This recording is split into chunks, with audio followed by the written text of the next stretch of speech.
The story starts with a young boy named Aruka sprinting through a dense forest while several goblins relentlessly chase after him. Their pursuit suddenly comes to an end when they stumble into a trap, revealing the person responsible for it. Aruka explains that he has finally started getting used to the strange world he was transported to. The narrative then shifts back to the day everything began.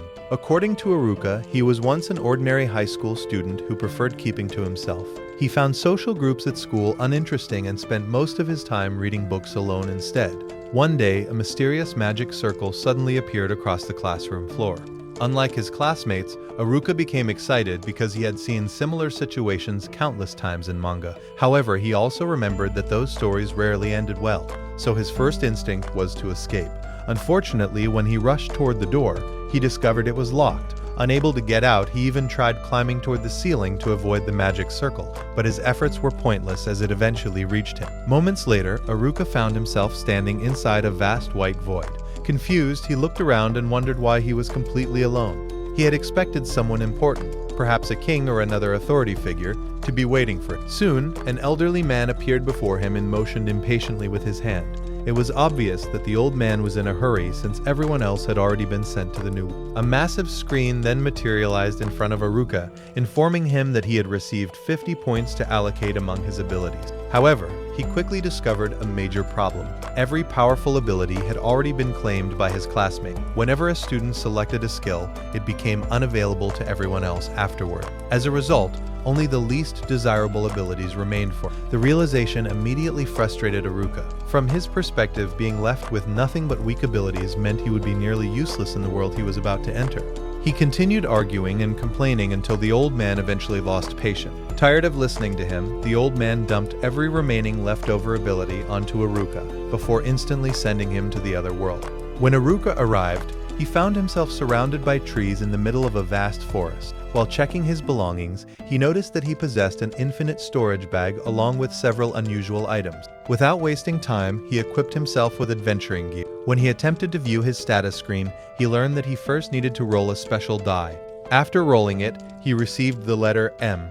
At first, he misunderstood what it might mean, but the system instead rewarded him with additional points. He chose to spend all of them on his luck stat. As soon as his status screen appeared, he was shocked to discover that his luck had already reached its maximum value.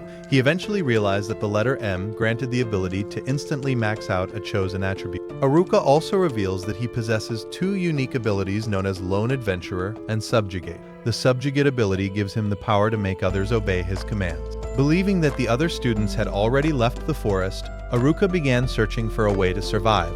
His immediate priorities were finding food and securing a place to stay.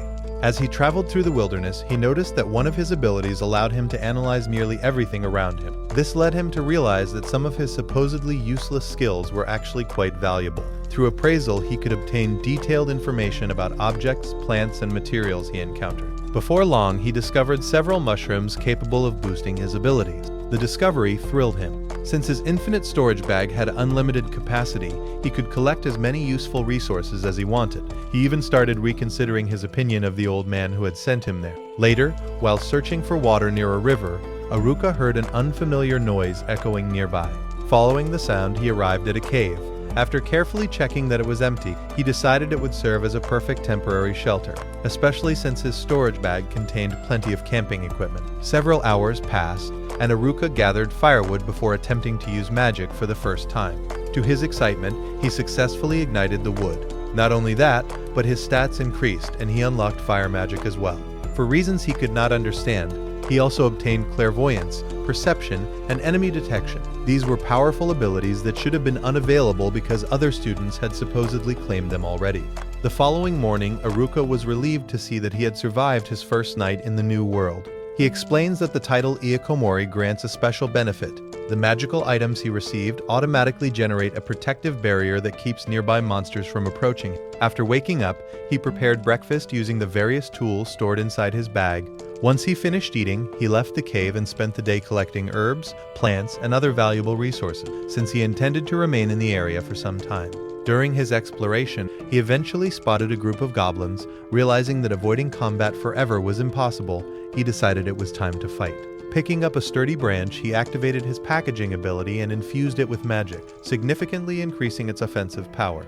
Aruka immediately rushed toward one of the goblins and repeatedly struck it until the creature finally collapsed. After evading the attacks of another goblin, he transformed the branch into a makeshift magical cannon and fired a blast through it, instantly defeating his second opponent. Following the battle, he returned to the river and celebrated surviving his very first monster encounter in this unfamiliar world. Later that evening, while eating dinner, Aruka mentioned that he had brought back one of the goblins' clubs as a trophy. Even so, he chose not to use it because it was too heavy and slow compared to the enchanted branch that had already proven effective in combat. After checking his status window, Aruka discovers that he has already advanced to level 2. On top of that, almost every one of his stats has increased dramatically, with most of them instantly doubling in value.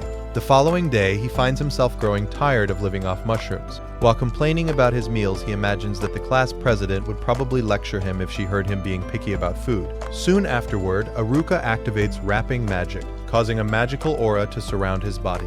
This skill allows him to reinforce himself, boosting his physical performance while also increasing both his attack power and defensive capabilities. Stepping outside, he forces himself to eat another mushroom before finally deciding that he cannot take it anymore. Craving real food, he concludes that hunting for meat is his best option. After enhancing his body with magic, he dashes through the forest at astonishing speed. His movements become so light and effortless that he starts thinking life in this fantasy world might not be as difficult as he originally expected. With his enhanced abilities, Aruka quickly overwhelms several powerful goblins. Compared to his first few days in this world, he feels that his growth has been nothing short of remarkable. His confidence continues to grow, and he begins imagining himself taking down entire groups of goblins alone. However, the moment he actually encounters 3 goblins together, he immediately turns around and retreats out of pure fear. Aruka explains that the days that followed were spent repeating the same routine. During the daytime, he hunted goblins to gain experience, while every evening was dedicated to practicing and researching magic. By the 5th day, both his magical abilities and physical strength had reached the point where a single attack was enough to defeat a goblin. He had also spent considerable time improving his cave, transforming it into a much more comfortable living space. That same night, Aruka finally succeeds in catching a rabbit. Just as he celebrates his success, his perception ability warns him that someone is nearby. After carefully observing his surroundings, he realizes that the group of delinquent students from his class is approaching the area. Using clairvoyance, he searches for other people and soon locates the group of girls as well. At the same time, he notices that the athletes are also heading toward the same location. This immediately concerns him because it seems that the quiet and peaceful life he has built for himself may soon disappear. Not long after, Aruka spots Tuka and the rest of her group. Seeing her reminds him that they have known each other ever since elementary school. Although he briefly considers revealing himself, he quickly abandons the idea. He enjoys living independently and has no interest in following anyone else's orders. His goal is to survive and conquer this world entirely through his own effort. A few moments later, one of the student groups hears a suspicious sound nearby. Aruka instantly hides among the bushes, but his anxiety spikes when they begin heading directly toward his location. Thinking quickly, he releases the rabbit he had captured earlier.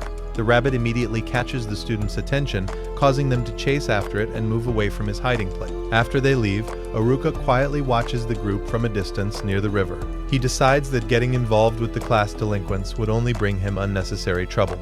As he overhears them discussing the girls, he convinces himself that there is nothing to worry about. If anything happened, Toka would undoubtedly step in to protect them. Since arriving in this world, everyone had already begun treating her like a hero. Returning to his cave, Aruka notices something strange about his status. Some of his attributes have increased, while others remain unchanged. He suspects that his lone adventurer skill may be influencing his growth in unusual ways. Over the next several hours, he focuses on making additional improvements to his cave, trying to recreate some of the comforts he enjoyed back on Earth. On the 7th day, a sudden noise wakes him from his sleep. When he steps outside to investigate, he discovers several of the nerds from his class engaged in battle against a group of goblins. At first, Aruka considers helping them. He even spends a few moments laughing at their situation. However, after using appraisal on both sides, he realizes that the students are roughly 13 times stronger than the monsters they are fighting. After seeing those numbers, he concludes that the smartest decision would be to leave immediately. However, just as he prepares to walk away, he notices 2 goblins sneaking behind the students and preparing to attack. Unable to ignore the situation, Aruka jumps into action and eliminates the threat. The students quickly recognize him, and before long, Aruka invites them back to his cave. The nerds are completely stunned by what they see. Since arriving in this world, They have never encountered a base or shelter that was as organized and comfortable as Aruka's home. While talking, the students explain everything that happened after the class was transported. Most of the students had been completely confused by the situation, and several of the girls even broke down in tears because of fear and uncertainty. Fortunately, the nerds happened to be huge fans of isekai stories. Because of that, they immediately understood that everyone had been transported to another world and explained the situation to the rest of the class. Toka did her best to keep everyone calm, but before things could settle down, one of the students spotted a large group of goblins approaching from behind. The warning instantly threw the camp into chaos, and many students, including the delinquents, began panicking. The only people who managed to stay composed were the nerds. They quickly prepared for battle and wiped out the goblins within moments. After seeing how capable they were, the athletes joined the fight and helped secure the area. Once the danger had passed and everyone regained their composure, Toka guided the class toward a nearby river. Using their knowledge of fantasy and isekai settings, the nerds educated the rest of the students and helped organize everyone into a functioning community. Unfortunately, the unity did not last for long. After a few days, several of the girls stopped contributing and eventually left the group altogether. Because of that, only a fraction of the original class continued helping maintain the camp. Even the nerds eventually grew irritated because many students refused to work or contribute anything useful. Despite those problems, they still had no choice but to continue protecting the camp, as goblin attacks became an almost daily occurrence. Tatsuya explains that their only option is to keep enduring the hardships of this world while continuously growing stronger through leveling. Over the next several hours, he and the other nerds secretly monitor the delinquent group. During their investigation, they discover that the delinquents are planning to build a harem of their own. Thanks to several charm-related abilities, they can manipulate and influence other people against their will. Their main targets are Toka and the other girls from the class. The moment the nerds uncover this scheme, they immediately report everything to Toka. After hearing the situation, Toka concludes that the safest solution is to focus on becoming stronger and continue leveling up alongside everyone else. Not long afterward, the perverted students finally make their move and attempt to use their charm abilities on Toka. However, one of Toka's skills completely nullifies the effect. At the same time, Tatsuya and his companion activate an ability that seals the delinquents' charm powers. Once the truth spreads throughout the camp, everyone learns what the delinquents were trying to do. As a result, the entire group is banished from the camp. Just as everyone expected, the delinquents eventually return a few days later. Seeking revenge, they launch an attack on the camp and leave it completely destroyed.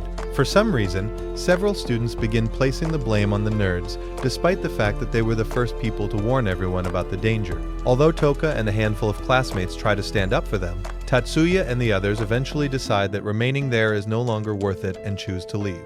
After listening to their story, Aruka cannot help but feel sympathy for them and gives the boys a hug. He then brings out a large serving of mushrooms and announces that they are going to celebrate properly now that they no longer have to deal with that miserable situation. The nerds are completely caught off guard by his reaction. The next morning, Aruka admits that spending time with them was actually far more enjoyable than he had anticipated. Before they part ways, he warns them to remain cautious around the delinquent students. Tatsuya then proposes that Aruka join their group so they can travel together and live as adventurers in this unfamiliar world. The others quickly agree, pointing out that Aruka is probably the only classmate whose hobbies and personality are similar to theirs. Even so, Aruka politely turns down the offer, much to everyone's disappointment. Although the idea of searching for a town together sounds appealing, he believes that his so-called useless abilities would only slow them down. After saying goodbye, Aruka decides to check on the girls. While making his way through the forest, he is suddenly attacked by a kobold. The monster manages to bite him during the encounter, but Aruka ultimately defeats it without much trouble. After traveling a little farther, he activates clairvoyance and begins tracking the girls' location. The moment he finds them, he rushes toward their position, only to be stopped before he can get any closer. One of the girls, Wakana, immediately asks if he knows where Tatsuya is. She explains that they have been searching everywhere for him, and asks Aruka to tell them if he ever finds the nerds. Aruka finds the situation strange. In his mind, it makes no sense that a group of beautiful girls would be desperately looking for a bunch of otaku. Wakana then reveals the real reason. They want to apologize. The other girls admit that they finally understand the nerds were never responsible for the problems that happened in the camp. Aruka takes a moment to think about their words. Having known these girls back on Earth, he is certain they would never have apologized for something like this before. At the same time, he realizes that being transported to another world has changed everyone's circumstance. Perhaps they have genuinely matured because of their experience. Because of that possibility, Aruka decides to test their sincerity first. He knows the nerds would appreciate it if he confirmed the girls' intentions before sending them their way. He wants to make sure they are being honest and not simply trying to use them again. Without warning, the girls suddenly break down in tears and confess that they are terrified of being eaten by monsters. The unexpected reaction completely catches Aruka off guard. The girls then beg him to teach them everything he knows about surviving in the wilderness so they can stay alive long enough to find Tatsuya and the others. Although the request makes him uncomfortable, Aruka eventually agrees to help. At that exact moment, his subjugation ability unexpectedly activates. From then on, the girls begin following every instruction he gives them without hesitation. After watching them effortlessly defeat multiple monsters, Aruka starts wondering if the girls might actually be scarier than the beasts they are fighting. A short time later, one of the girls applies a healing potion. Seeing this makes Aruka think that Toka would definitely be angry if she witnessed the current situation. Because of that, he begins searching for a way to remove the effects of subjugation from the girls. Unfortunately, his fears become reality when Toka suddenly appears. The sight of her instantly leaves Aruka frozen in place. Meanwhile, elsewhere in the forest, the delinquent students are shown preparing yet another scheme. Still furious over their previous defeat, they swear to get revenge on the girls. Back with Aruka, he respectfully addresses Toka as Miss, but she immediately becomes annoyed and insists that he call her by her actual name instead. Knowing better than to argue, Aruka obediently follows her request without hesitation. Soon afterward, the rest of the girls arrive as well. The moment Aruka realizes that nearly every girl from the class is standing in front of him, he begins feeling extremely nervous. It does not take long for Toka to notice that Wakana and the others are behaving strangely. Almost as if they are under some kind of hypnotic, Aruka has absolutely no idea how to explain that they have fallen under the effects of his subjugation ability. In the end, he reluctantly tells everyone the truth. The explanation immediately earns him a series of icy stares from the girls. Since subjugation is normally an ability intended for controlling monsters, the girls naturally begin suspecting that Aruka may secretly have the same intentions as the delinquent students. As the conversation continued and Wakana answered various questions from the others, Aruka remained nearby and quietly listened. After some time, the girls finally realized that Aruka had only been looking out for them from the beginning. Feeling grateful, they thanked him and soon asked if he could extend the same help to the rest of them as well. Aruka agreed without much hesitation and informed them that he would take everyone back to his place. The announcement immediately stunned the girls. They could hardly believe that Aruka had somehow managed to build an actual home while surviving in the forest. The girls quickly gathered together and began discussing whether all of them would even fit inside his house. However, their surprise reached an entirely different level when Aruka casually mentioned that he even had a working shower. The revelation left everyone speechless. While they had been struggling every day just to survive, Aruka had apparently been living a much more comfortable life. Deciding that there was no reason to leave them behind, Aruka invited all of the girls to spend the night at his home. At the same time, he could not stop his imagination from running wild after realizing that every girl from his class would be staying under the same roof as him.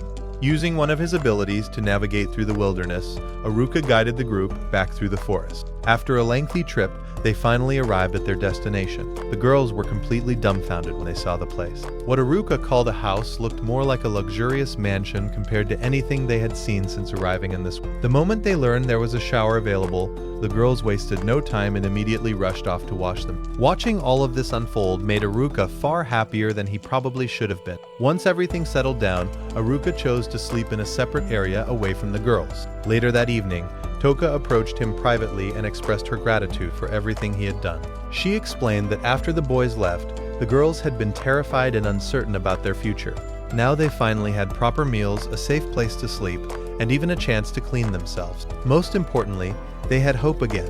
Aruka told her that their reaction was completely understandable. He pointed out that the nerds had practically trained their entire lives for a situation because they constantly consumed isekai manga and fantasy. Hearing that made Toka blush slightly before thanking him for encouraging everyone.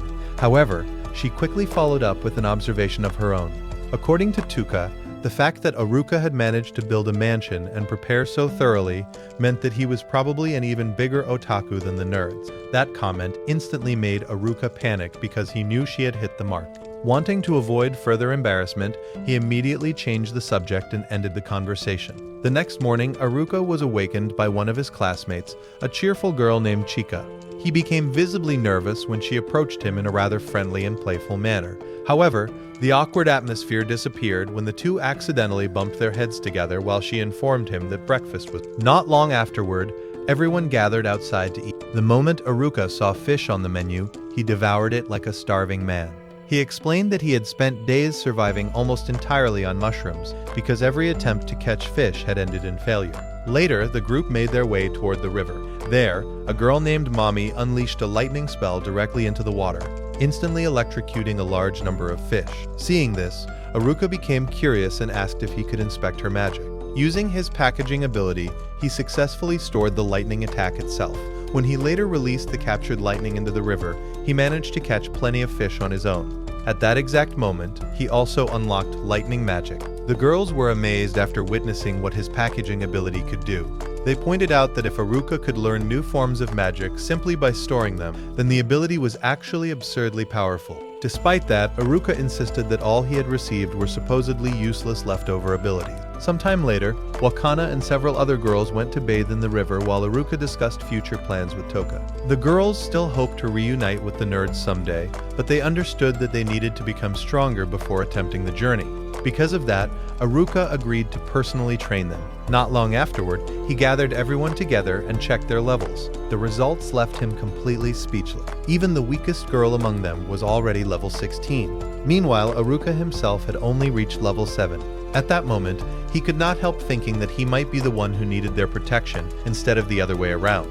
Before long, a group of kobolds appeared nearby. Seeing an opportunity, Aruka decided they would use the monsters as training opponents. The girls entered the battle with complete confidence, convinced that victory would come easily. Instead, they were thoroughly overwhelmed by the kobolds. As a result, everyone retreated into Aruka's magical tent and held an emergency strategy. Once they finished discussing a new plan, the girls headed back out for another attempt. While the others were gone, Chika remained behind and spent some time talking with Aruka. She apologized for the way she had treated him earlier. Because of everything that had happened with the delinquent students, she admitted that she had initially been afraid that Aruka might secretly be the same kind of person. However, after getting to know him, she realized she had been wrong. Aruka had provided food, shelter, and protection while also teaching them how to survive and fight. Blushing slightly, Chika promised that whenever she prepared fish for breakfast, she would personally wake him up every morning.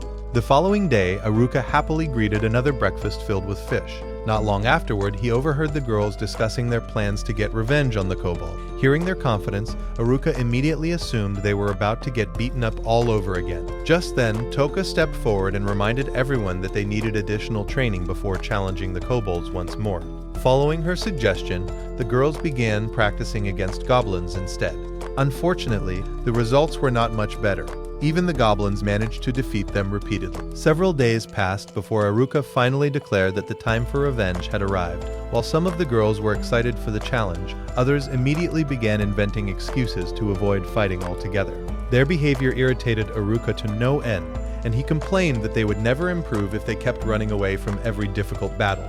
Eventually, after a lengthy discussion and careful planning, the girls launched a coordinated assault and completely overwhelmed the kobolds. Their successful revenge filled the entire group with excitement and celebration. Unfortunately, the victory was followed by something far more ridiculous. One of the girls, Kanoka, suddenly approached a kobold and shook its hand in the name of friendship and peace. Witnessing this completely shattered Aruka's remaining patience. At that moment, he concluded that every single one of the girls was an absolute lost cause. Despite everything that happened, Toka approaches Aruka to thank him. She tells him that she is finally ready to search for the town and reunite with the nerds, and she hopes that he will come with them as well. After some time, the girls begin preparing for the journey, while Aruka thinks about the importance of being ready for any danger they might encounter along the way. Meanwhile, in another part of the forest, a boy is running desperately through the woods. He suddenly trips and falls, allowing a mysterious figure to catch up to him and begin strangling him. Unable to defend himself, the boy is eventually killed by another individual. The killer is shown wearing a hood and displaying a sinister smile, revealing that a dangerous murderer is roaming the forest. After several hours of traveling, Aruka remains aware that the delinquents are still after them. Because of that, his highest priority is keeping them safe. Not long afterward, an orc appears in front of the group. Aruka immediately assumes that defeating it will be easy. He charges toward the monster, but the orc becomes confused when Aruka suddenly disappears from sight. In reality, Aruka is hiding behind a tree. The nerds had previously told him that orcs could be defeated with magic, so he is trying to be cautious. The monster eventually discovers his hiding place, forcing Aruka to dodge several attacks. With no other option left, he strikes the orc with his staff, instantly knocking it down. Afterward, Aruka explains to the girls that physical attacks do work against orcs, despite what they had been told by the nerds. After walking farther, the group encounters a second orc. This time, Aruka launches a fireball and immediately kills the creature. The girls are not happy about this at all because Aruka continues displaying power far beyond their reach, making them doubt they will ever reach his level. Later that night, while everyone is gathered around the campfire, Aruka creates several earth traps. At the same time, it is revealed that he possesses a special ability that allows him to generate a map as though he were viewing the area from the sky. While using the skill, he senses someone's presence. After checking the area, he relaxes when he realizes that the newcomers are simply the athlete. The two groups begin talking while Toka secretly watches from a distance. Aruka asks whether they came looking for the girls. However, the athletes explain that they were actually searching for him. Aruka jokingly responds that he does not share their tastes because he prefers girls. The athletes become embarrassed and clarify that they only came to warn him. They reveal that there is an ability even worse than charm. According to them, that ability is steal. Aruka immediately remembers it because he had seen the skill listed on the ability board when everyone was first summoned. The athletes continue by explaining that they are closely monitoring the delinquents because of all the trouble they have caused. After exchanging a few final words, they part ways. The following day, Aruka informs the girls that they will be heading deeper into the forest for additional training. As the group prepares, Toka asks to speak with him privately. She admits that she had been spying on his conversation with the athlete. Aruka then tells her that the athletes had sent their apologies for abandoning the girls. This immediately makes Toka nervous because there is something she needs to confess. Before she can speak, however, Aruka calmly tells her that he already knows she is the one who possesses the steal ability. Toka is shocked and asks how he figured it out. Aruka simply explains that she had been far too obvious. This leads Toka to ask whether he is afraid of her. She reveals that the steal ability allows its user to steal the abilities of other people by taking their lives. Even after hearing that, Aruka remains completely calm. He tells her that he has no reason to fear her, because if she is the one who possesses the ability, then there is nothing to worry about. His words deeply move Toka, causing her to burst into tears. Aruka points out that she has been crying ever since she arrived. Jokingly, Toka replies that all of it is his fault. That comment makes Aruka so nervous that he immediately runs away like the coward he believes himself to be whenever he deals with him. Toka, however, becomes even more fond of him. Sometime later, Aruka stops with the girls to take a break and offers to sell them some juice. Since she has no money, a girl named Nagisa jokingly offers to pay with her body. Toka immediately becomes angry and argues that Aruka should not be charging them for juice in the first place. A few hours later, Aruka tells the girls to return to camp after spotting a river. He believes it is the perfect place to practice his ability. He immediately sprints off and activates his magical investiture skill to enhance his body. After racing across several trees, Aruka leaps high into the air and gains a clear view of the river's entire path. Unfortunately, he mistakenly believes he can fly. As a result, he falls from a tremendous height and nearly loses all of his HP. He later admits that without magical investiture, he probably would have died. That night, Aruka returns and tells Toka what happened. She becomes furious after hearing how recklessly he acted and how close he came to dying. Afterward, Aruka explains that over the following days, the group spent many hours traveling until they finally managed to leave the forest. Everyone is happy to learn that they will no longer have to face as many dangers from monsters. Despite this, Aruka believes they need to be even more careful now because they will be traveling through open terrain. The group tries to look beyond the mountains, but their view is blocked. While checking his abilities, Aruka discovers that he has unlocked a new skill called Airwalk. Wanting to test it, he begins walking through the air. After ascending higher, he gains a much better view and notices a herd of monsters attacking several natives of this world. Aruka immediately informs the girls. The girls, being very naive, insist that they should help the people.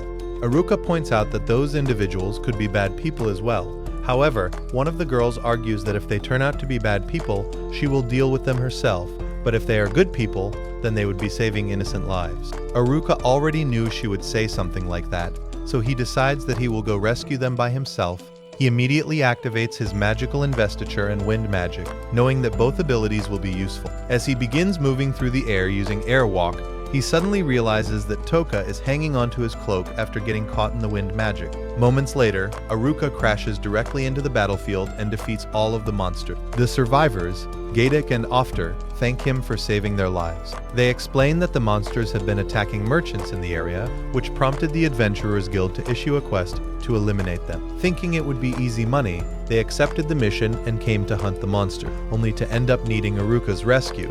While Toka remains unconscious from the impact, Aruka realizes that the girls will take some time to arrive. He helps Gatek and Ofter gather their belongings and even gives Gatek some roasted mushroom. Gatek is completely shocked after learning that he had just eaten resistance mushroom, explaining that they are extremely expensive. Aruka also offers some to the women traveling with. However, Gatek becomes irritated when he sees beautiful girls traveling with someone like Aruka. At that moment, Toka wakes up and immediately tells him not to start a fight. After some time, the rest of the girls arrive and are thrilled to meet an elf for the very first time. Gatek and Ofter then guide the group to the city of Omui. The girls are extremely excited because they know their lives will become much easier there. Meanwhile, the delinquent group discusses how much stronger they have become after gaining many levels. Their leader Zhou declares that they will beat the girls up the moment they find them. The rest of the group becomes excited by the idea. One of them suggests unlocking their charm and puppeteer abilities if they truly plan on dealing with the girls, since those skills would allow them to control them and make them do whatever they want. However, because only someone with the power to remove the seal can restore those abilities, they decide that the best option is to find the nerds and force them to unlock their power. All of this happens while the athletes secretly observe the delinquents and begin to suspect that something terrible is about to happen. Back in Omui, the girls are amazed by everything they see in the city. This makes Aruka happy because he feels that he has successfully achieved his goal of bringing the girls safely to a city. After some time, the girls become so excited that they start saying all kinds of nonsense. Aruka simply relaxes and decides that it is not really a problem. Soon afterward, Toka immediately gathers everyone together with a whistle because she had trained them well enough to quickly regroup when needed. Toka explains that their first destination will be the Adventurers Guild. There, they plan to register as adventurers, sell everything they collected during their journey, and ask for information about the nerds. After arriving at the guild, the adventurers give Aruka suspicious looks. Most of them assume that he is nothing more than a rookie surrounded by a large group of women. At that moment, Gadik appears and informs Aruka that the guild leader wishes to speak with him. Upon arriving, Aruka meets a very intimidating man. However, the man immediately thanks him for saving Gatek and the others. He also tells Aruka that he will receive a recommendation letter that will allow him to join the guild. Afterward, Aruka heads to the guild shop to sell the magic crystals they obtained from defeating monsters. The receptionist explains that the crystals must first be appraised. In response, Aruka pulls out an entire mountain of magic crystals. The sight shocks the receptionist so much that she apologizes and explains that it will take until the next day to determine how much money he should. Aruka has no issue with that and returns to the girls. By then, the girls have already completed their adventurer registration. Aruka is happy to see how excited they are. Even the adventurers who had previously looked down on them have completely changed their attitudes after speaking with the girls. At that moment, Wakana reminds Aruka that it is finally his turn to register as an adventurer. Toka confidently tells Gadik that Aruka is going to become an outstanding adventurer. Unfortunately, Aruka is immediately disappointed when he learns that applicants must be at least level 10 before they can officially register. However, because Aruka possesses the lone adventurer title, he must reach level 20 instead of level 10 before he can register as an adventurer. Toka becomes a little sad after seeing how disappointed he is and tells him that she will take care of the girls. Shortly afterward, the group heads to an inn. The place is decorated in a romantic style, which immediately makes Aruka imagine all kinds of. The girls quickly explain that they simply requested that the room be decorated that way. The next morning, while everyone is having breakfast, Aruka thinks about returning to the forest as soon as he receives the payment for the magic crystal. He believes the girls will be safe in the city. After some time, they return to the guild. The receptionists apologize and hand over all the money they currently have available. The guild leader also apologizes, explaining that they do not have enough cash on hand to fully pay for all the crystal. As a result, they give Aruka 8 million wons and ask if he is willing to receive the remaining amount through installments. Aruka has no issue with this arrangement. Both Toka and Aruka do the math and become excited after realizing just how much money it is. At that moment, Gadik tells Aruka that he knows a place that will make him very happy. Aruka immediately imagines being taken somewhere with beautiful women. Instead, Gatek takes him to an underground weapon shop. Since Aruka failed to join the guild immediately, Gatek believes the best option is to equip himself with gear obtained from dungeon. Aruka becomes extremely excited and starts examining all kinds of items inside the shop. Eventually, he notices a necklace known as Seven. The shop owner explains that the item can be combined with 7 other objects and allows the user to activate all of their effects simultaneously. Unfortunately, Toka begins scolding Aruka because they need to go back and rest. While distracted, Aruka accidentally drops the necklace, causing it to merge with several nearby items. This instantly enrages the shop owner. He explains that all of those products together are worth more than 10 million wons. A very nervous Aruka and Tuka admit that they only have 8 million wons. The following day, Aruka is completely depressed. The shop owner accepted the 8 million wons as payment, leaving them practically bankrupt. To make matters worse, Aruka cannot leave the city to collect more crystals because non-adventurers are not allowed to leave freely. He also knows that Toko would scold him if he tried to sneak away. This makes Aruka realize that city life is not for him and that he needs to return to the forest no matter what. He puts on an invisibility cloak and uses his stealth skills to sneak past his classmate. After leaving the inn, Aruka starts running at full speed and plans to escape using airwalk. However, several of his classmates stop him before he can get away. During the commotion, they discover that Megisa is standing at a clothing stall and is about to undress in public. Everyone immediately rushes over and scolds her because she obviously cannot do something like that in public. Nagisa becomes a little upset, and Aruka comforts her while admitting that his escape plan has completely failed. The next day, the girls prepare to leave for their first mission. At that moment, Aruka asks if he can come with them. Toka immediately refuses because he had tried to run away the day before. Despite that, Aruka secretly plans to escape the moment they are gone. Soon, the girls leave for their mission. After waiting for a while, Aruka successfully sneaks out using his invisibility cloak and stealth ability. As he runs through the area, he notices several things that could potentially distract him. Even so, he remains focused on returning to the forest. Along the way, he comes across a group of bandits attacking a carriage. One of the bandits immediately moves to attack. By this point, Aruka is so frustrated and desperate to return to the forest that he simply activates his fire magic and burns them all. He also notices that his stick has somehow evolved into an extremely powerful staff. The remaining bandits become nervous and rush toward him. Aruka easily beats them down. The bandits ask whether he is some extraordinary high-ranking individual. However, after hearing that he is only level 9, they find it completely absurd. They decide to check his stats themselves and confirm that Aruka is not considered anyone special. At that point, they begin attacking him with long-range magic. Because they continue firing non-stop, Aruka spends the entire battle dodging every attack. Eventually, the bandits exhaust all of their mana and become so tired that they are on the verge of collapsing. Just then, a beautiful girl named Marielle arrives and thanks Aruka for saving her. She explains that she belongs to a noble family. After a lengthy conversation, Marielle asks Aruka to escort her to her city because she fears for her safety after the bandit attack. Aruka agrees after learning that she is the daughter of the city's ruler. Without realizing it, he climbs into the carriage and begins traveling toward the city. However, he is horrified when he learns that Marielle is actually the daughter of the lord who governs the lands of Omui. In other words, Aruka is heading right back to the same place he had been trying to escape from. Meanwhile, the athletes finally come face to face with the delinquent students. At that moment, Zhou tells them to leave because they are not the bandits' target. The athletes refuse, making it clear that they have no intention of allowing the girls to be harmed. Just as Zhou is about to attack, a sword suddenly pierces his chest. The attack comes from the same mysterious individual who had previously murdered another student. Everyone is left completely shocked. Zhou's companions immediately try to avenge him, but the mysterious attacker kills them all. Without hesitation, the athletes immediately begin running for their lives. However, the killer quickly catches up to them. They are left stunned when they finally see his face. Meanwhile, Aruka is lamenting his situation because he has ended up back in Omui once again. After traveling for some time in the carriage, he arrives at the mansion of Marielle's father. The sight makes him nervous, and he immediately starts thinking about escaping. Before he can do so, Marielle arrives and tells him that she intends to reward him generously. Moments later, an enormous banquet is prepared for Aruka. He immediately begins eating like a man possessed. In addition to the feast, Marielle gives him a large bag filled with money. As if that were not enough, She also manages to obtain a guild identification card for him, allowing him to freely enter and leave the city whenever he wants. Despite receiving all of these rewards, Aruka is so focused on eating that he barely pays attention to anything else Marielle says. Meanwhile, Marielle becomes a little sad because she had dressed up beautifully specifically for him to notice her. The following day, the girls cannot understand what Aruka did to receive an invitation to the mansion of Omui's ruling lord. However, because they have other things to worry about, they do not think about it for long. Before leaving, Toko warns Aruka not to leave the city.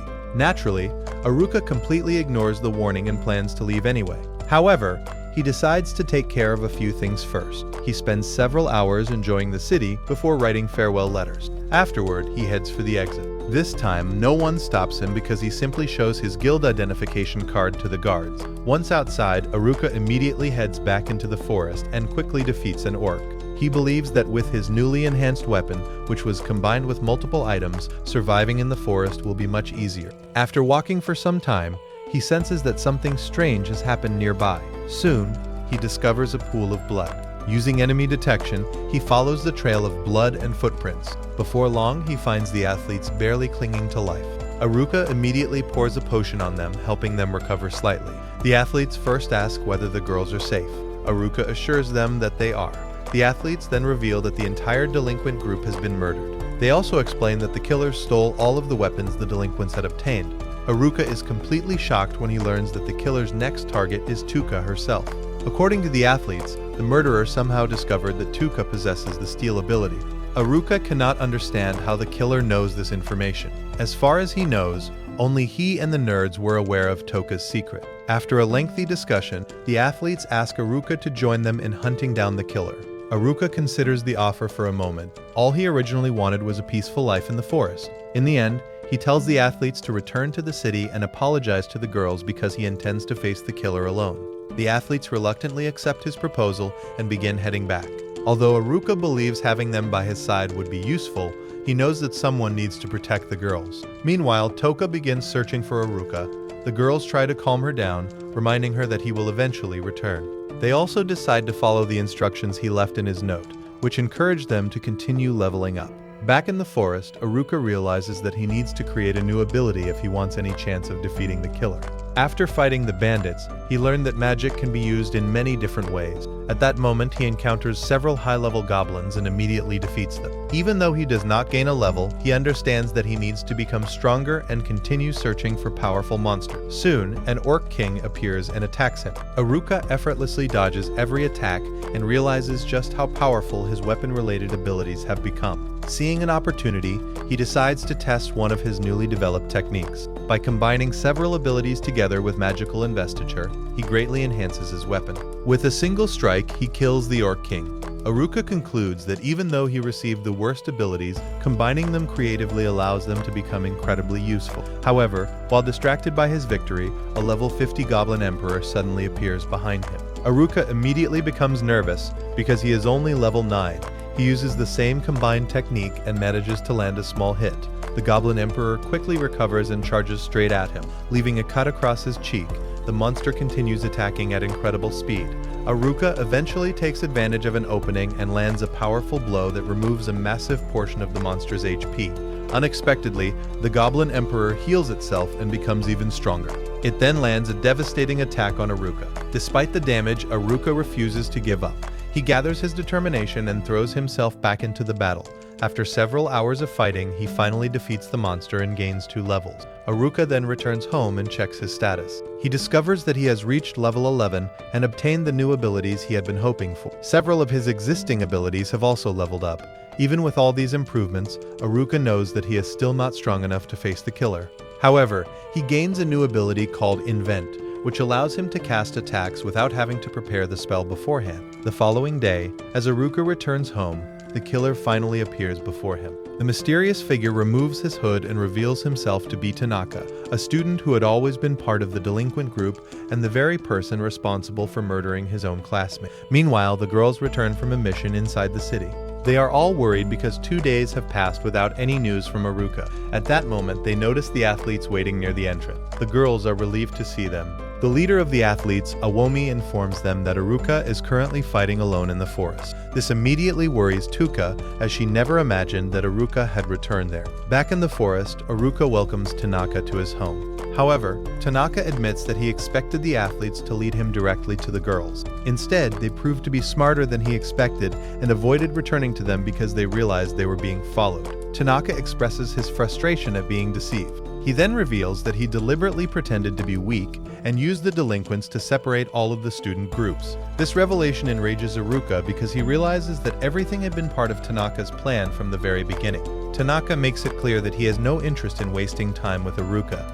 His only goal is to reach Toka and steal her steal ability. Aruka immediately raises his staff and threatens. Tanaka cannot believe that Aruka is actually challenging him. After analyzing him, Tanaka already knows that Aruka only received the leftover trash ability. He tells Aruka not to interfere, reminding him that he has always been a loner. However, Aruka firmly states that even though he has spent most of his life alone, there will always be someone he wants to protect. For him, that person is Tuka. Upon hearing this, Tanaka simply responds that he will kill Aruka as well. A powerful aura erupts around Tanaka as he launches his attack.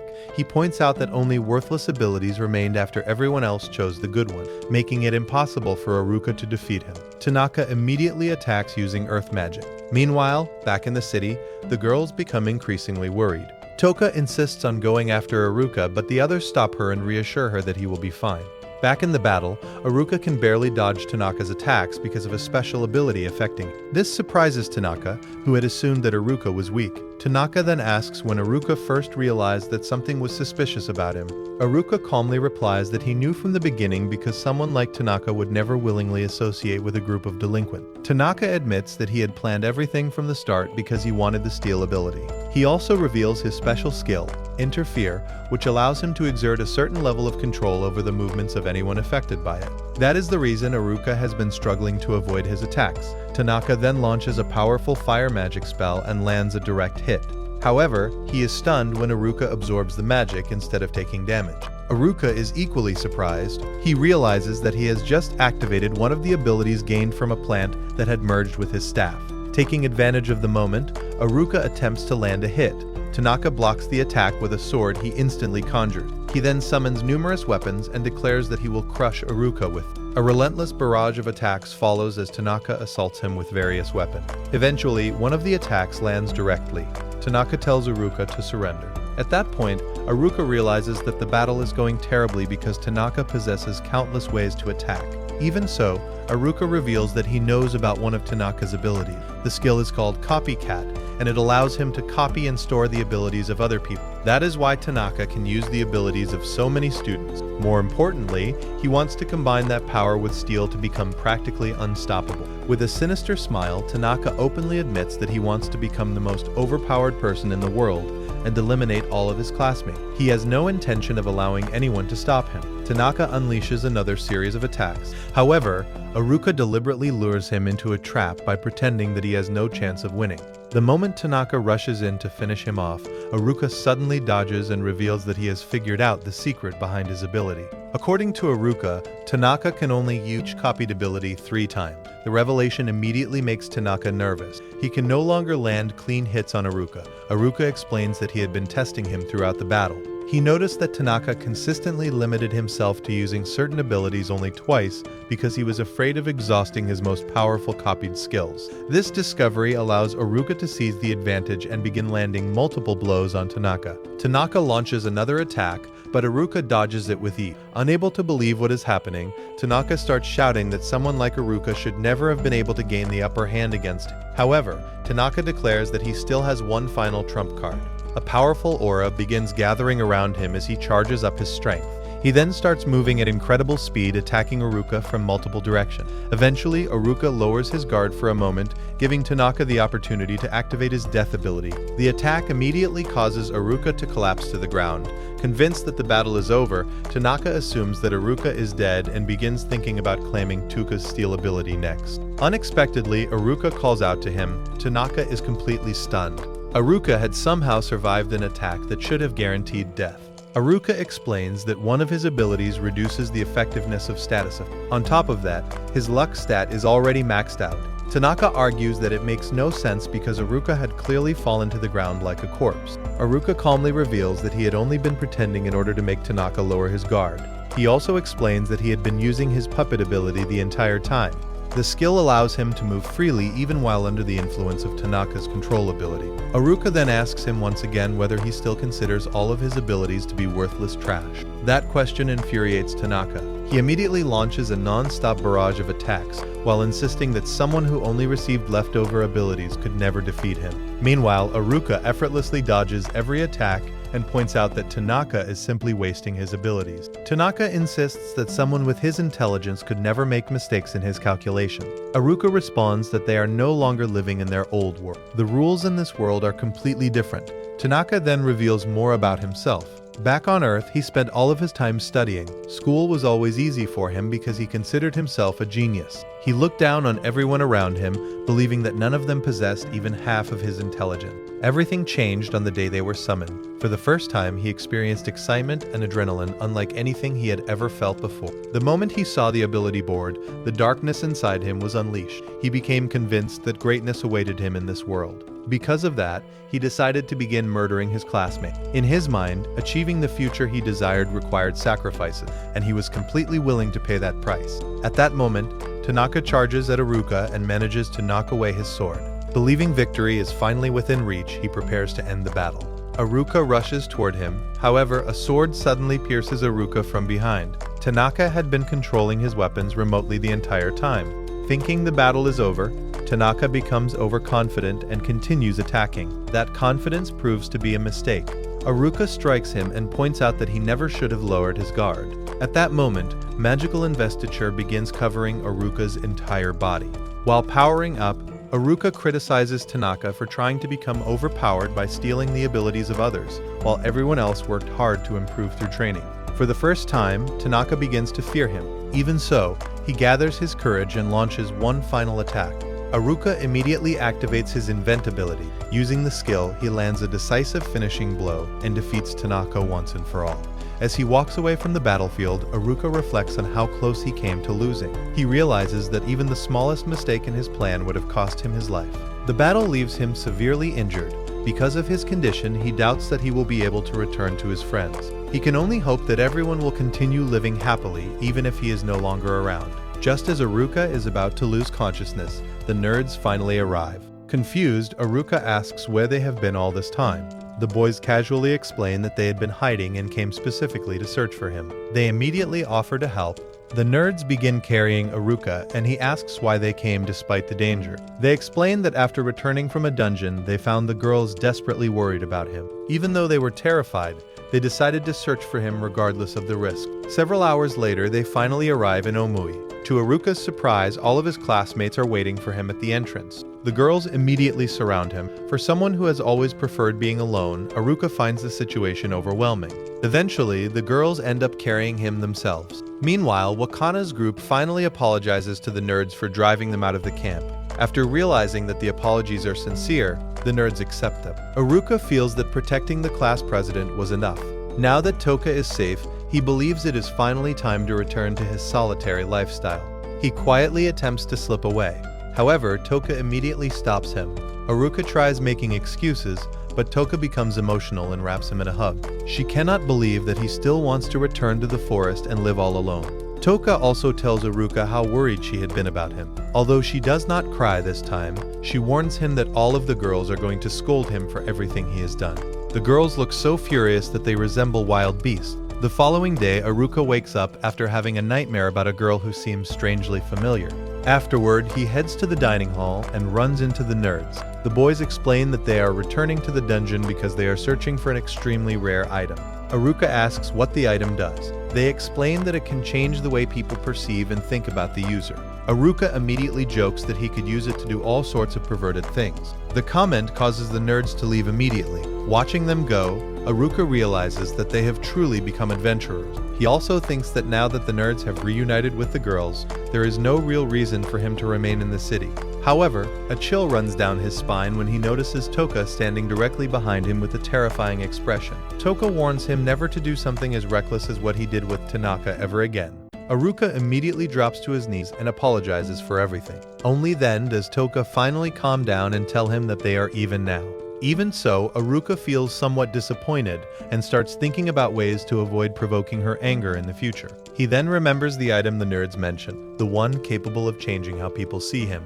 As a result, he decides that it is finally time to enter the dungeon. Meanwhile, Marielle is speaking with her father. She tells him that he has been working too hard. However, he reminds her that as the lord of the territory, he has no choice but to work hard because nobody else can do it for him. At that moment, a hurried adventurer arrives with urgent news. A monster horde from the dungeon is approaching Omui. Elsewhere, Aruka is already on his way to the dungeon when he senses the approaching monsters. Instead of worrying, he becomes excited because he sees it as a good warm-up before entering the dungeon. Back in the city, Marielle rushes to the Adventurers Guild and warns everyone about the incoming monster horde. The news immediately puts everyone on high alert. The adventurers prepare themselves for battle and decide that it is time to eliminate the threat.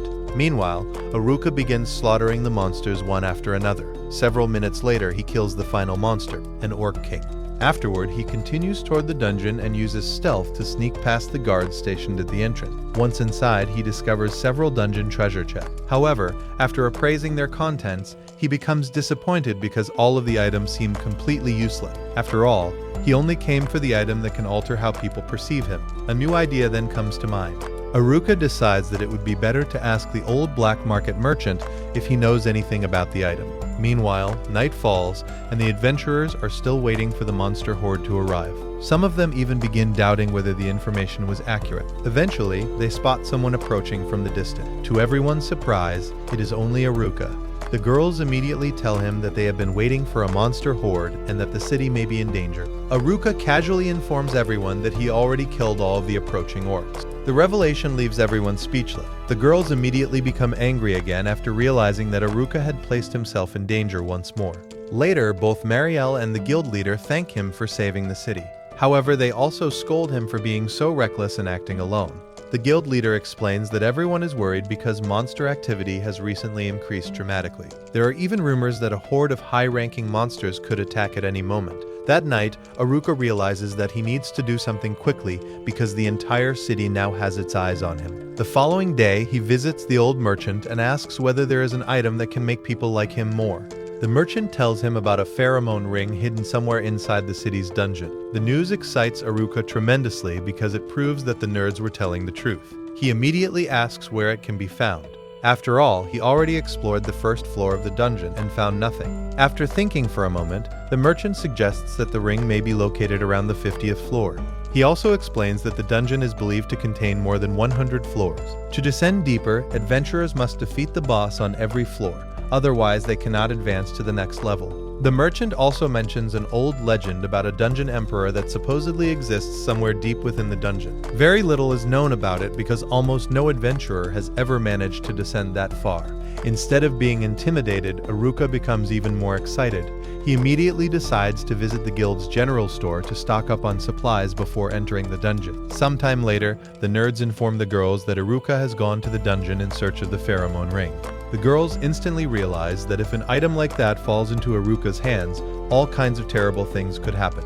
As a result, they quickly agree that they need to stop him as soon as possible. Not long afterward, Aruka is on his way to the dungeon when he suddenly senses the presence of the girls approaching him. The girls immediately look disgusted and ask Aruka if he is really going after the pheromone. Trying to hide his true intentions, Aruka claims that he is actually searching for the Ring of Solomon, an item that supposedly allows its user to communicate with animals. The girls are not convinced for a second because the nerds had already warned them. Ignoring everything they say, Aruka takes off running toward the dungeon, leaving the others with no choice but to chase after him. As they travel through the dungeon, Aruka worries that one of the girls might find the ring before he does. Because of that, he suddenly sprints ahead. The girls immediately warn him about the dungeon's traps. Despite the warnings, Aruka slips, crashes through a wall, and falls into a deep pit. Just before hitting the bottom, he uses magic to soften the impact. Based on how long he spent falling, Aruka estimates that he may have landed around the 100th floor. Since there appears to be only one exit, he attempts to use airwalk, Unfortunately, the ability does not work in that location. He then checks his status and discovers that he has gained 2 new abilities, trap detection and spatial awareness. After testing the skills, he begins seeing the surroundings in a completely different way. He quickly notices that the hallway contains no traps. To his surprise, the system confirms that he is currently on floor 101. Meanwhile, the others continue descending through the dungeon. Kanoka suggests that they should stop because they do not have enough food to remain underground for several days. Back with Aruka, he reaches another section of the dungeon and notices that the magical energy in the area is incredibly dense. Suddenly, a large door appears before him. A demon-like being emerges from it, radiating sinister magic. Aruka immediately uses appraisal and discovers that the creature is the Dungeon Emperor, a level 100 monster. Meanwhile, the group reaches floor 47 and still finds no trace of Aruka. Some begin wondering whether he may have fallen all the way to the bottom of the dungeon. After clearing the floor and defeating all the monsters, a magical door appears. They learn that it can teleport them back to the dungeon entrance if they decide to retreat. At that moment, Tatsuya explains that ancient dungeons are said to contain an emperor at their deepest level, the strongest monster within the entire dungeon. The group initially doubts the story because it sounds like nothing more than a legend. However, after encountering monsters around level 40, they begin thinking that the legend might actually be true. Seeing everyone becoming nervous, Nagisa steps forward and encourages them. She reminds them that even though they are afraid, they must rescue Aruka no matter what.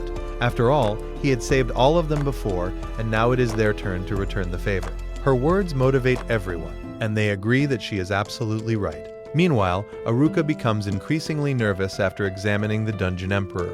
The monster possesses abilities that he cannot even appraise because they are simply too powerful. He realizes that because the creature holds the title of Lich, it is likely one of the strongest enemies an adventurer could ever face. In other words, it is a master of magic. With no other option available, Aruka approaches and engages it in close combat. To his surprise, the Dungeon Emperor is highly skilled and blocks all of his attacks. Aruka quickly concludes that he will need to surpass divine speed if he hopes to land even a single hit. Elsewhere, Marielle is speaking with her father when they notice a massive storm cloud forming around the dungeon in the distance. Both of them sense that something dangerous is about to happen. Marielle's father immediately instructs her to notify the Adventurers Guild so they can prepare for the worst. Back in the dungeon, Aruka launches attack after attack at incredible speed. Despite his efforts, he cannot land a single hit. He explains that he possesses a God Eye ability that allows him to see a few microseconds into the future. Even with that advantage, neither side can successfully strike the Dungeon Emperor. Eventually, Aruka begins running low on magic while the Emperor remains completely unharmed. During the battle, Aruka notices something strange. The Emperor has not attacked him even once. Instead, it has spent the entire fight defending itself. This behavior is completely different from every monster Aruka has encountered before. During one exchange, Aruka lowers his guard. The Emperor points its sword at him, but Aruka suddenly notices that the monster appears to be controlled by some kind of magical entity. He immediately decides to use his staff to absorb the magical creature. To his surprise, the plan works. The entity controlling the Emperor disappears. At that moment, Aruka realizes that the Emperor had never attacked him because it actually wanted him to end its suffering. Soon afterward, the magical entity's soul begins to manifest. Aruka knows that he must deal with it quickly, or it will take control of the Emperor again. Instead of attacking, however, he does something completely unexpected. Aruka hugs the Dungeon Emperor. At that exact moment, his subjugation ability activates. From then on, the Emperor is willing to follow everything Aruka said. The two even shake hands, officially becoming friends. Afterward, Aruka checks the Emperor's status and discovers that its statistics have completely reset. The Dungeon Emperor's status now displays a new name, Angelica. This immediately makes Aruka nervous because he knows Tuka will beat him up if she finds out that he used subjugation on another girl. With that settled, the two decide to leave the area. However, upon reaching floor 100, an incredibly powerful armored knight appears. Aruka becomes nervous because although Angelica has no intention of harming him, the knight clearly does. Trying to escape, Aruka attempts to create a hole in the floor above them. Instead, he discovers a group of minotaurs. The minotaurs crash down into the floor below and end up dying from the fall, crushing the knight in the process. As a result, Aruka wins the battle without even fighting. Afterward, Angelica asks Aruka if she can have the knight's armor. Once she puts it on, it turns out to be far too large for her. To solve the problem, Angelica uses one of her abilities to enter the armor itself. The two soon begin arguing, and Aruka starts thinking that Angelica is just as bossy as Toka. Meanwhile, the others finally reach floor 50 and encounter the floor boss, a terrifying Cyclops. Elsewhere, Mariel is speaking with the guild leader and cannot understand why the dungeon guard never warned them about any of this. The scene then reveals the guard casually sitting near the dungeon entrance doing nothing. Even so, everyone remains worried because they know Aruka's group is still somewhere inside the dungeon. Back with Aruka, he gives Angelica his storage cloak to make her feel better. Their conversation is suddenly interrupted when a high-level lich appears. The monster attacks immediately. Fortunately, Aruka knows that his staff can counter dark magic. He absorbs the lich's spell and collects the crystal it drops after being defeated. Later, Aruka reaches floor 97 and encounters a group of giant moths. After identifying their weakness, he blasts them with fireballs and quickly defeats them. Upon arriving at floor 95, he encounters another boss, a level 100 monster. The creature attacks immediately. Aruka is confused because the bosses should be getting weaker as he moves upward through the dungeon, not remaining at level 100. He launches and attacks, but the boss easily dodges it. The monster then attacks with a secondary sword. Unable to handle the situation alone, Aruka finally asks Angelica for help. Angelica grabs one of the monster's swords, gathers a powerful aura around herself, and defeats the boss with a single thrust. Watching the battle, Aruka realizes that Angelica is incredibly powerful and currently their strongest ally. Meanwhile, the others are struggling against the Cyclops. The monster is so powerful that they begin fearing someone might die at any moment. The group starts wondering what Aruka would do in a situation like this. They imagine him telling them not to give up so easily. Soon, Toka is struck by an attack and believes that she is about to die. At that moment, her companions arrive, fully motivated and determined to fight together. Owomi comes up with a plan and rushes toward the Cyclops. He attempts to strike it with his sword but is hit by one of the monster's massive arms instead, suffering heavy damage. However, Tatsuya has already been charging his strongest ability. He immediately releases the attack and strikes the Cyclops directly in the eye. The attack defeats the monster instantly. Everyone is overjoyed by the victory. Toka reflects on how much more united the class has become thanks to Aruka. Meanwhile, Aruka and Angelica continue climbing until they reach floor 85. Suddenly, the entire dungeon begins shaking. A massive horde of gigantic monsters can be seen marching through one of the dungeon's corridors. Elsewhere, the dungeon guard is thinking about how the students entered the dungeon despite being warned not to. At that exact moment, he senses that something is wrong. He quickly realizes that large numbers of monsters have begun emerging from the dungeon. The discovery causes him to rush to the Adventurers Guild to report the emergency. Soon afterward, thousands of monsters begin advancing toward the city of Omui. Mariel watches the situation unfold and admits that she had feared something like this would happen.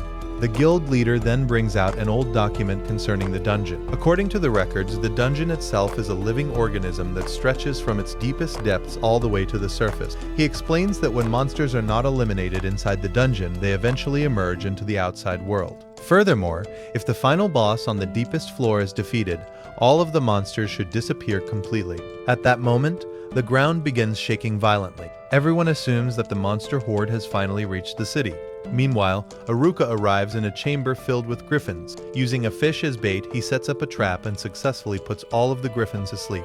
He is extremely pleased with the result because it means one less floor that they need to fight through. At the same time, the students manage to escape from one floor of the dungeon, only to arrive at another floor occupied by dozens of werewolves. Meanwhile, back in Omui, Mariel's group successfully repels the first wave of monsters. The guild leader believes that since the students are already inside the dungeon, they might be able to contact Aruka and convince him to defeat the final boss. According to the guild's theory, eliminating the final boss could completely stop the monster attacks. Because of this, the guild leader asks Mariel to deliver the message to Aruka.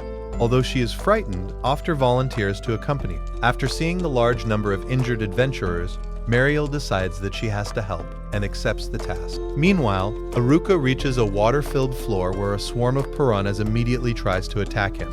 Fortunately, Angelica protects him. Believing that freezing the creatures is the best option, Aruka casts an ice spell while jumping from rock to rock. However, one of the giant monsters suddenly knocks him into the water. In response, Aruka uses earth magic to rise back to the surface and begins surfing across the water as if he were at the beach. After a sharp maneuver, he lands a powerful hit on the creature, allowing both him and Angelica to leave the floor unharmed. Later, Aruka explains that on floor 79, he found the Ring of Infinite Fortune, an item that greatly increases luck. Then, on floor 77, he discovers a blessed bracelet hidden inside a secret passage. As he continues climbing, he finds several divine class items. Since Angelica's armor had already been identified as exceptional equipment, Aruka decides to give all of the newly acquired treasures to her as a reward. Soon afterward, Aruka runs ahead. At that moment, Angelica briefly removes her helmet. Surprisingly, she appears to have flesh and blood just like an ordinary girl. However, she quickly puts the helmet back on before Aruka can see her properly. Meanwhile, the others manage to defeat all of the werewolves and continue pushing forward without giving up. Soon, they sense someone's presence. Moments later, Mariel arrives alongside Ofter. Mariel explains everything that has happened. However, she becomes discouraged after learning that Aruka is not with them. She also worries about whether he can really stop all of the monster waves by himself. Toka responds by encouraging her and insists that Aruka is strong enough to help everyone. The other girls are also worried. No matter how hard they try to reach him, they have no idea where he is or what condition he is in. Meanwhile, Aruka enters a chamber completely filled with lava and flames. Seeing how exhausted he is, Angelica tells him that they need to rest, or they might die. As they sit down, Aruka notices a current of wind flowing through the area. Curious, he sticks his head out toward the breeze to cool off. At that exact moment, the girls hear Aruka happily talking about the refreshing wind. They quickly approach a nearby opening and begin speaking with him. The girls explain that a massive monster horde is attacking Omui. They also tell him that the Adventurers Guild is currently defending the city, but nobody knows how much longer they can hold out.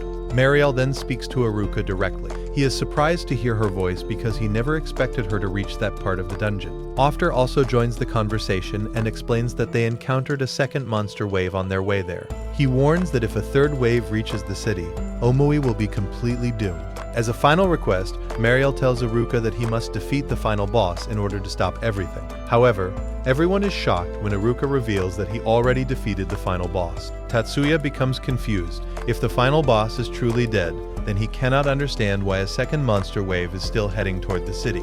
A heated discussion follows. Ofter suggests that Aruka should make absolutely certain that the boss was completely eliminated. According to information from the guild leader, the monster waves will continue unless the final boss is truly dead.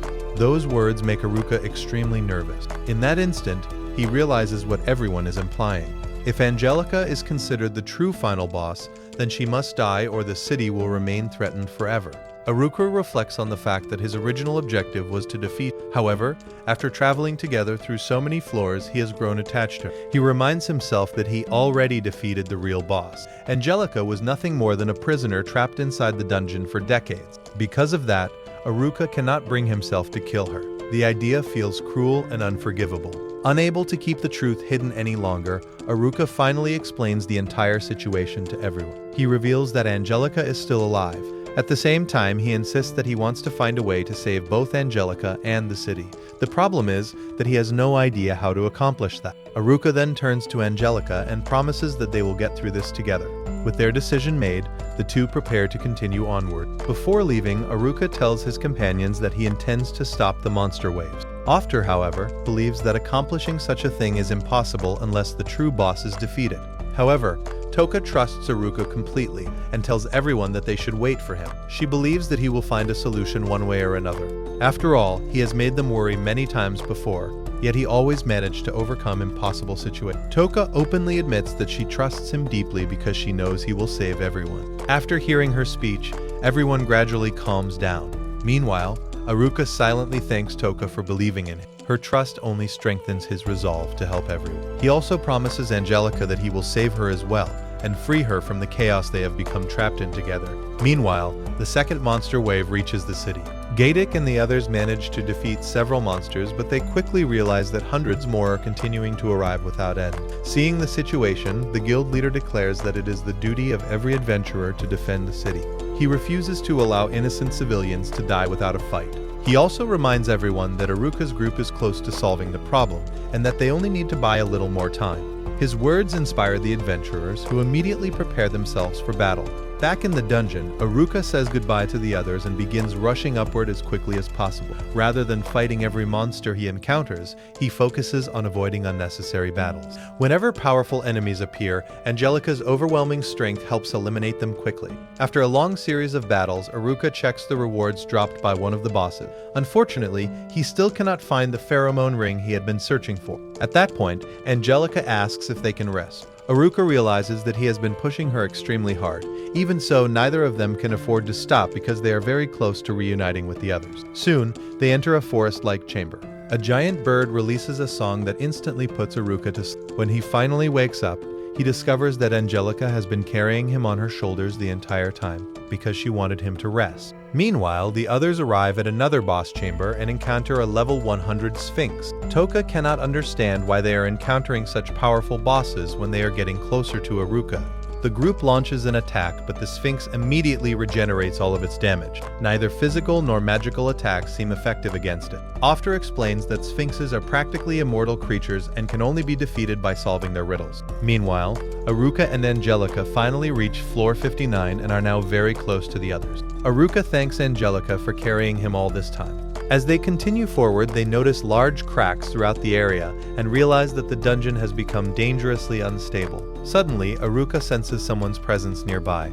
At the same time, the others continue struggling against the Sphinx and desperately search for a way to defeat a creature immune to both physical and magical attacks. Just as Toka is about to be attacked, Aruka suddenly appears. He immediately charges at the monster and drives his staff into it. Aruka boldly declares that he does not care if the creature is a level 100 boss because it is still only a boss from floor 57. Moments later, Angelica arrives. With a single slash, she decapitates the Sphinx. Toka rushes over to Aruka, overjoyed to see him again. The rest of the group is equally happy because they have finally reunited after spending so much time apart. Someone asks about the armored knight traveling with Aruka. However, before he can properly introduce Angelica, the ground suddenly begins collapsing. Aruka barely manages to move in time and avoids falling. He explains that ever since his fall through the dungeon, he has obtained many powerful abilities. Unfortunately, the ground collapses again. This time, Toka grabs Aruka's hand and saves him at the last second. Joking about the situation, Aruka complains that celebrations are dangerous. He humorously adds that lonely people like him are used to constantly being in life-threatening situations. Their conversation is interrupted when someone points out a terrible development. The third monster horde has already begun emerging from the dungeon. Everyone immediately becomes nervous. Aruka then reveals that Angelica is actually the key to solving the entire crisis. Because of that, they need to return to Omui as quickly as possible. After suggests using the portal that will transport them directly to the surface. The group immediately runs toward it. Along the way, Toka asks Aruka how he managed to survive against so many powerful monsters. Aruka wisely replies that even weak people can become strong if they learn to use their abilities creatively.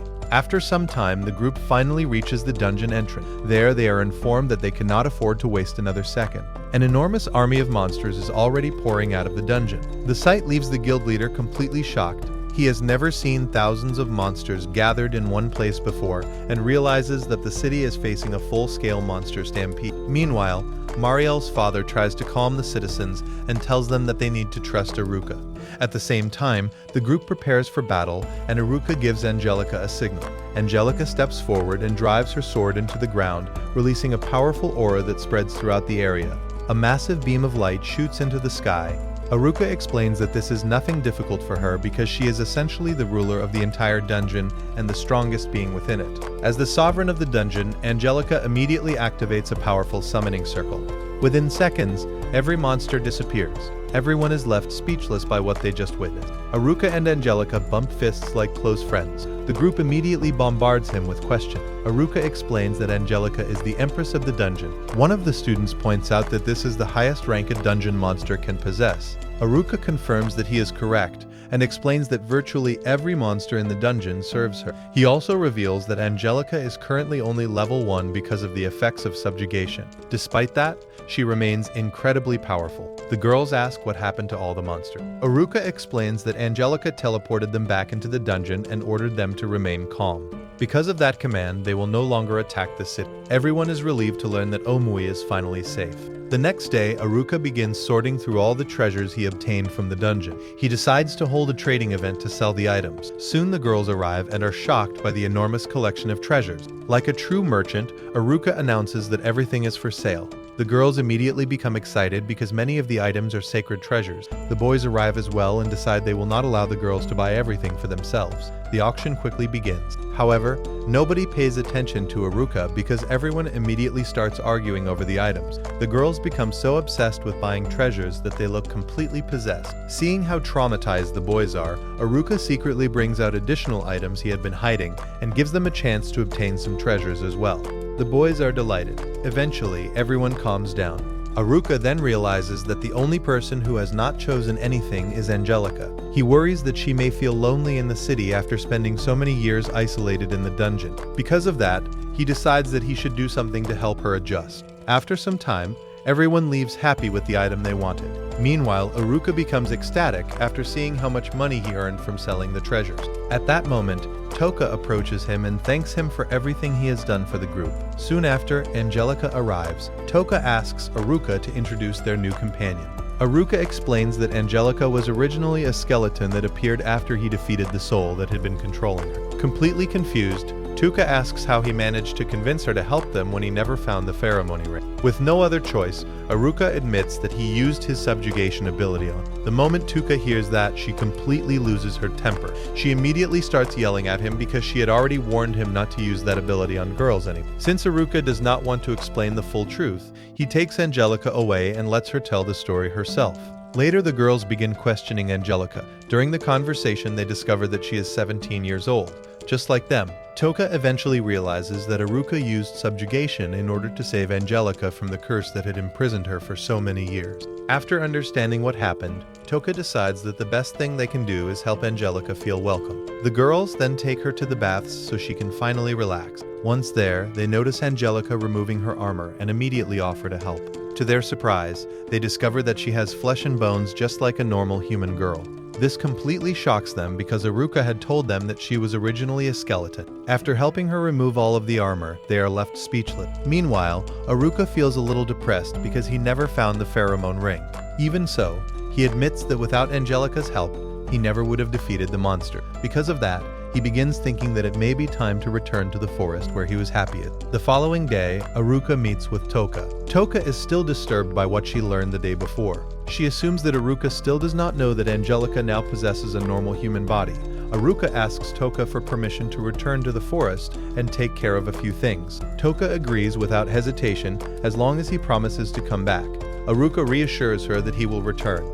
He then prevents Angelica from accompanying him to his house. This makes Toka nervous because she starts imagining the two of them alone together in the middle of the forest. As Aruka and Angelica prepare to leave, Toka suddenly stops them. Without realizing it, she has begun developing feelings for Aruka and feels a little jealous. Trying to hide those emotions, she simply wishes them luck on their journey. Several hours later, Aruka and Angelica arrive in the forest. Aruka is delighted to be surrounded by nature once again.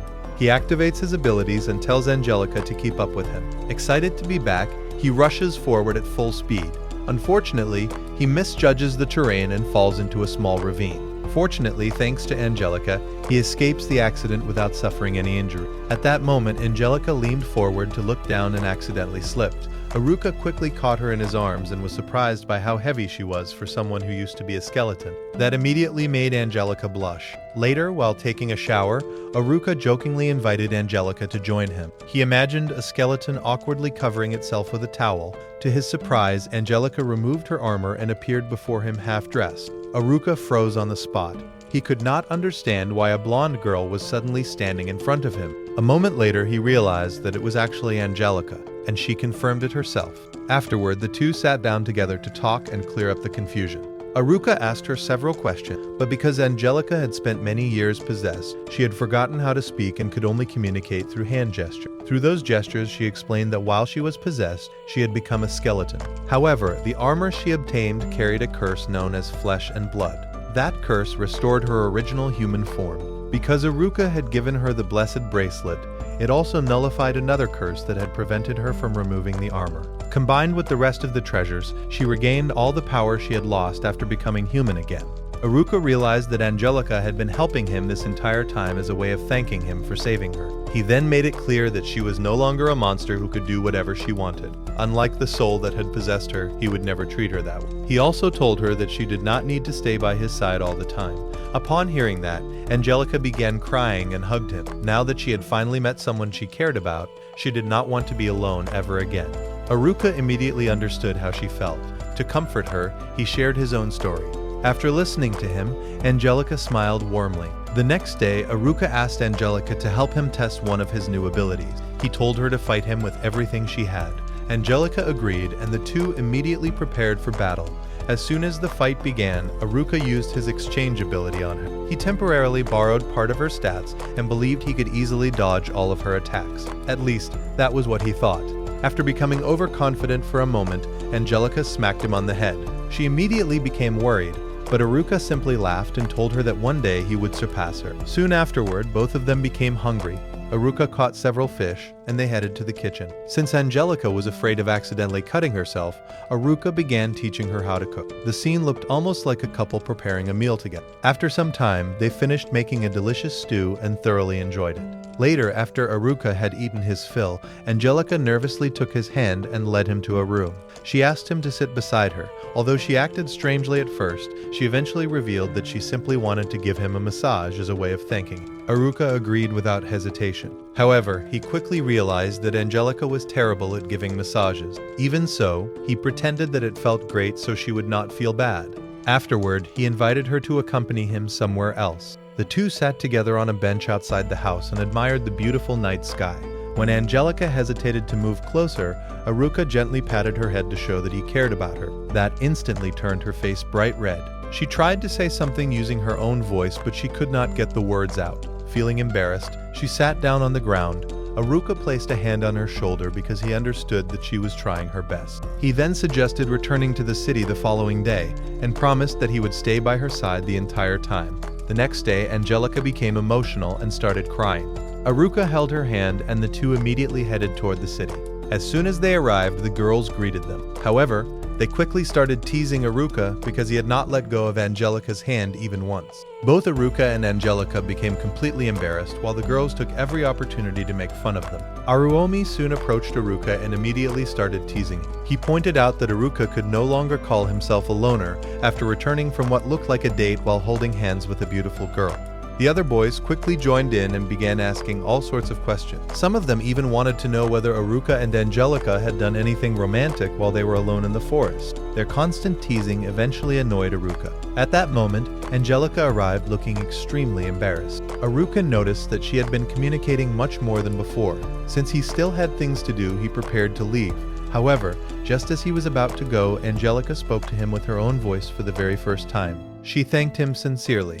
Aruka thanked her as well for trusting him. Afterward, Angelica shyly returned to her new friends. Watching her leave, Aruka began thinking about something important he had learned about this world. He realized that everyone carried their own problems and burdens. Even though they all appeared different on the surface, deep down they all felt lonely in one way or another. In that sense, everyone was just like him. With that thought in mind, Aruka concluded that if everyone was truly alone at heart, then he would conquer this world on his own.